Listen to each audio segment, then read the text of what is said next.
Assalamualaikum warahmatullahi wabarakatuh. Berjumpa lagi di acara Breaking News ROTI. Informasi pada hari ini adalah mengenai pemberontakan Pancasila di masa lalu. Sebagai sebuah ideologi, Pancasila mengalami beberapa kali pemberontakan. Di antaranya adalah pemberontakan PKI, BI, dan organisasi lainnya. Untuk informasi berikutnya, silakan simak video berikut ini.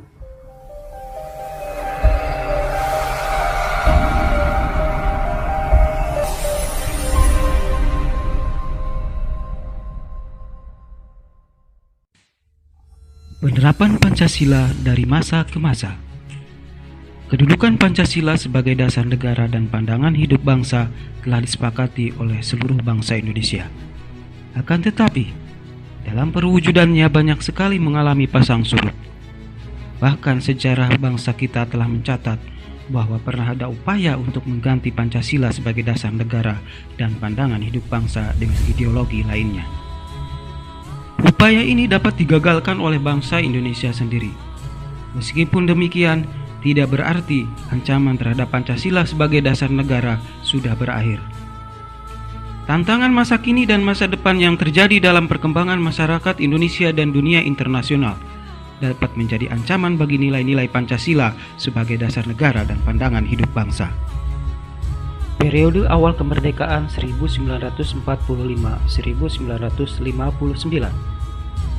Pada periode ini, penerapan Pancasila sebagai dasar negara dan pandangan hidup menghadapi berbagai masalah.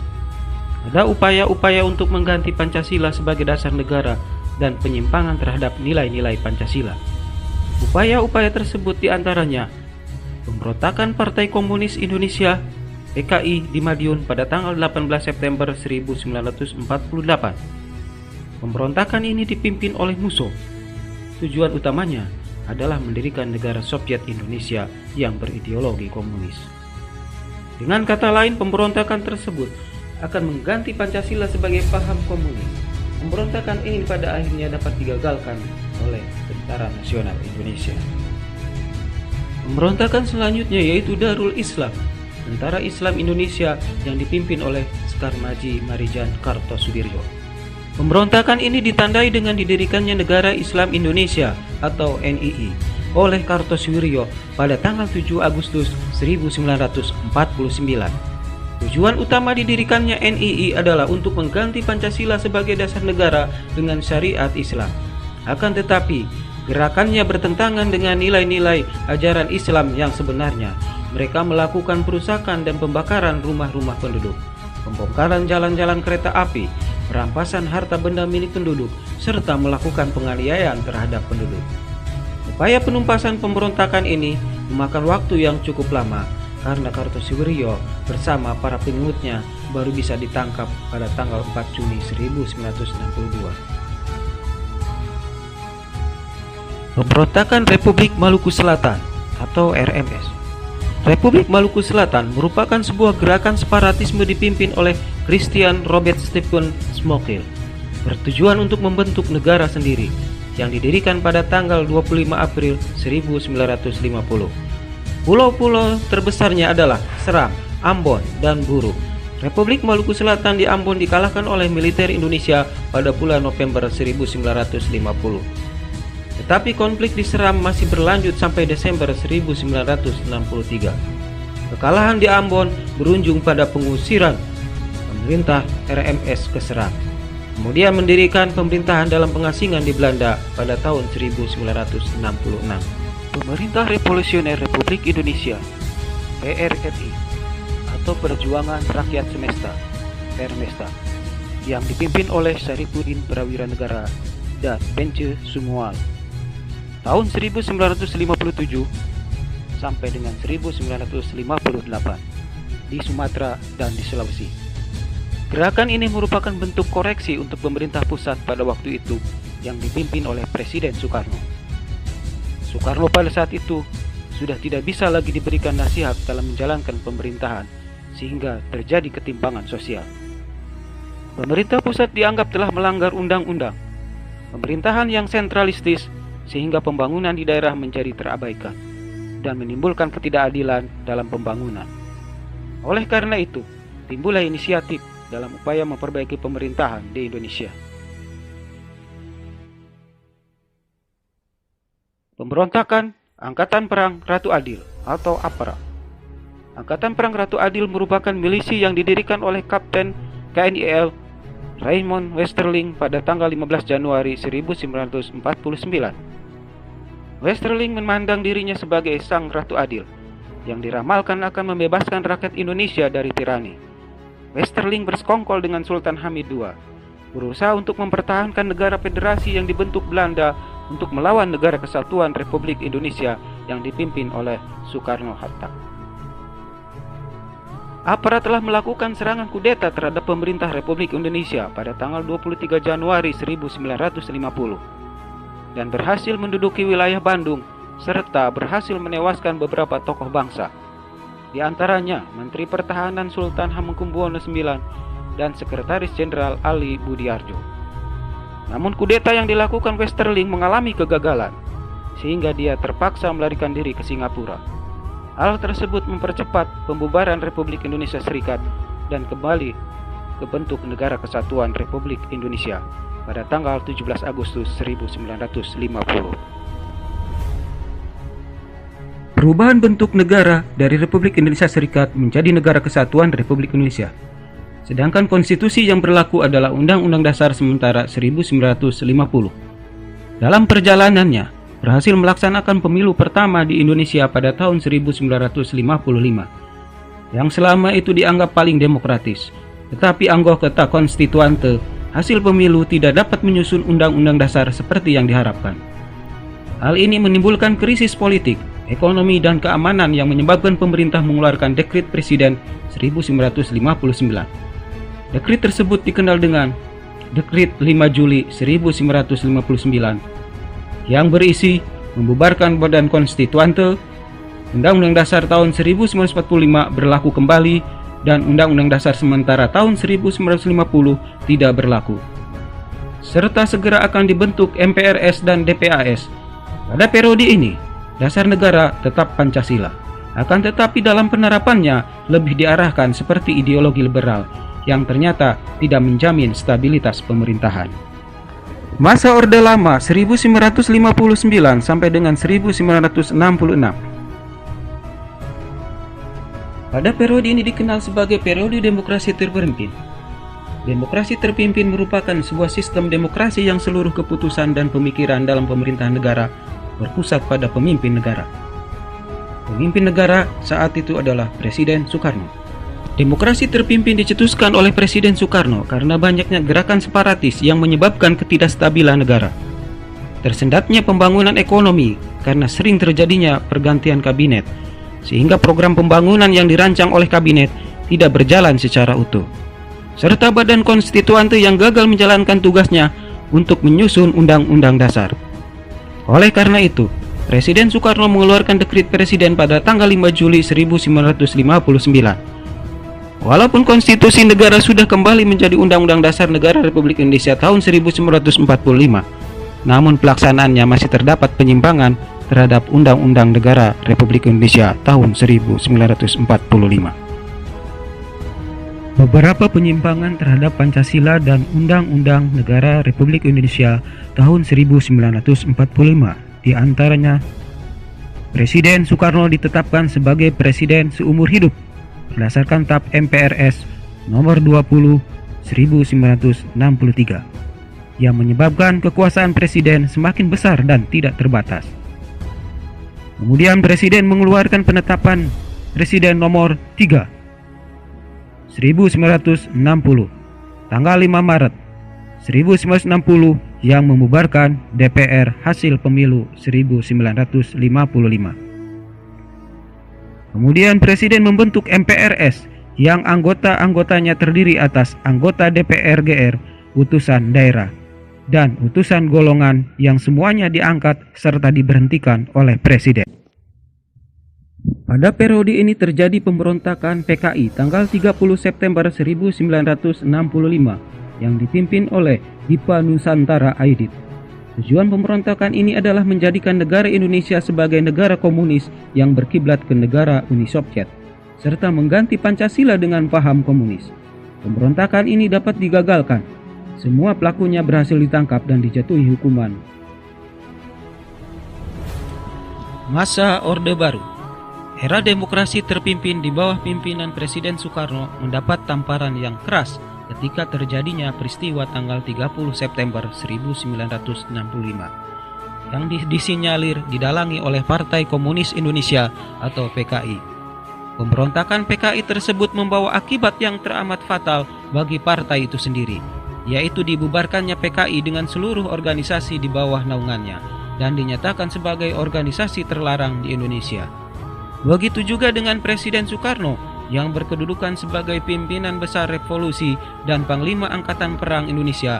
Secara pasti, sedikit demi sedikit kekuasaannya berkurang, bahkan lengser dari jabatannya sebagai presiden.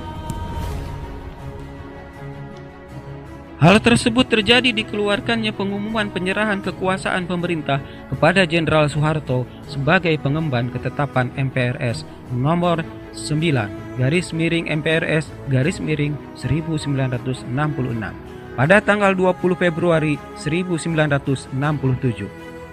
Perpindahan kekuasaan ini dikukuhkan oleh MPRS dalam sidang istimewanya tanggal 7 Maret 1967 yang dituangkan dalam TAP MPR nomor 33/MPRS/1967, yakni mencabut kekuasaan pemerintah dari Presiden Soekarno dan mengangkat Soeharto sebagai pejabat presiden hingga dilaksanakannya pemilu.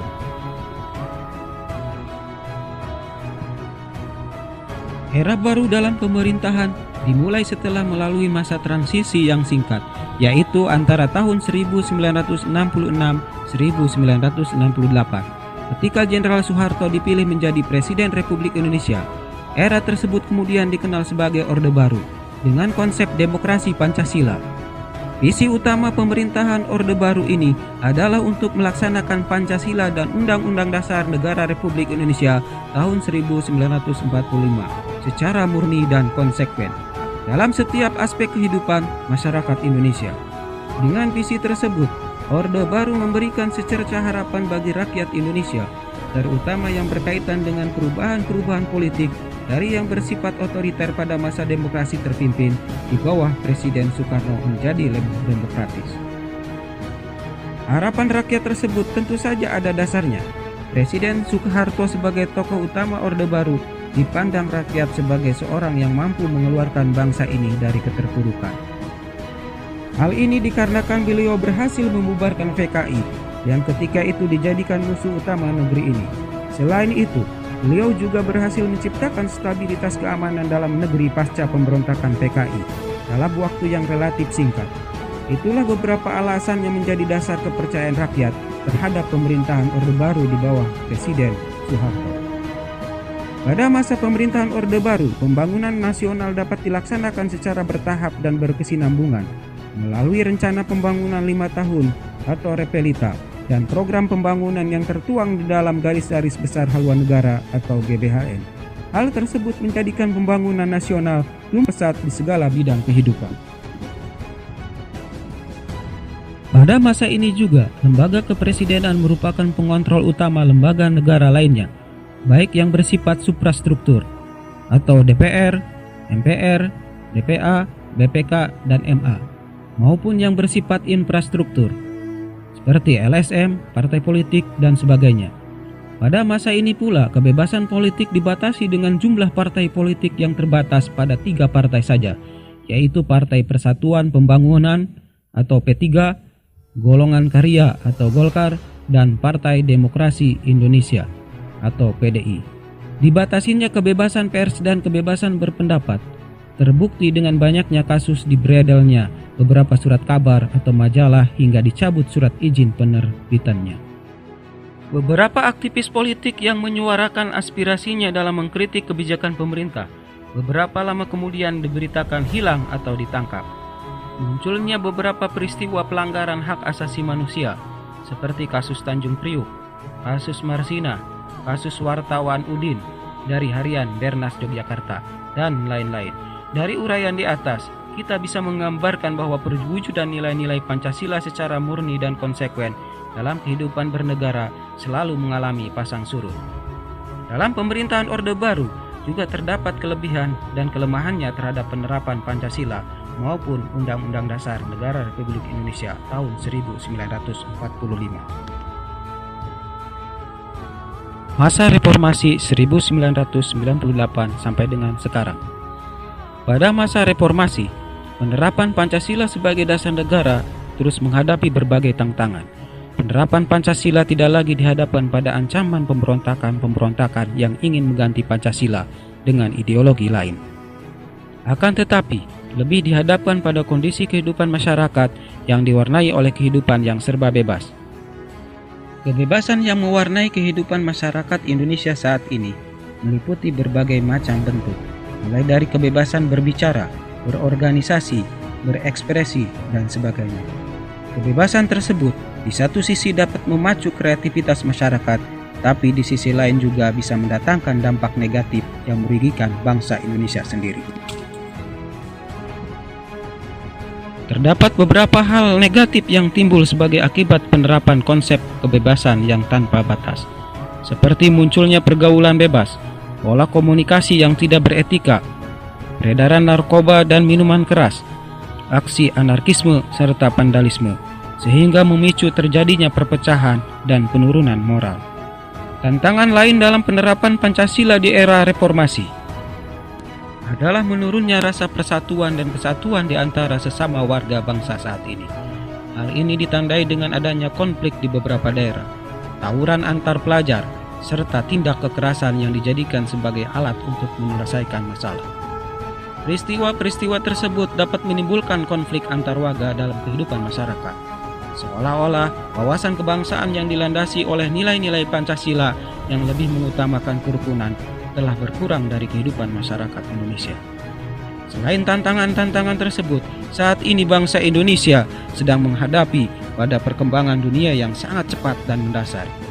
Seiring dengan berpajunya pembangunan bangsa-bangsa, dunia saat ini sedang terus dalam gerak mencari tata hubungan baru, baik bidang politik, ekonomi, maupun pertahanan dan keamanan. Walaupun bangsa-bangsa di dunia makin menyadari bahwa mereka saling membutuhkan dan saling tergantung satu sama lain, namun persaingan antar kekuatan besar dunia dan perebutan pengaruh masih berkecamuk. Salah satu cara untuk menanamkan pengaruh kepada negara lain adalah melalui penyusupan ideologi, baik secara langsung maupun tidak langsung. Kewaspadaan dan kesiapan harus kita tingkatkan untuk menanggulangi penyusupan ideologi lain yang tidak sesuai dengan Pancasila.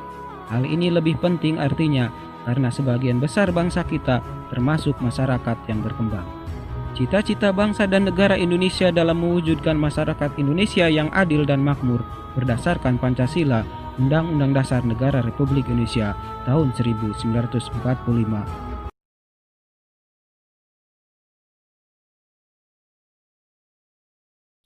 Demikian informasi breaking news hari ini. Semoga bermanfaat. Terima kasih. Wassalamualaikum warahmatullahi wabarakatuh.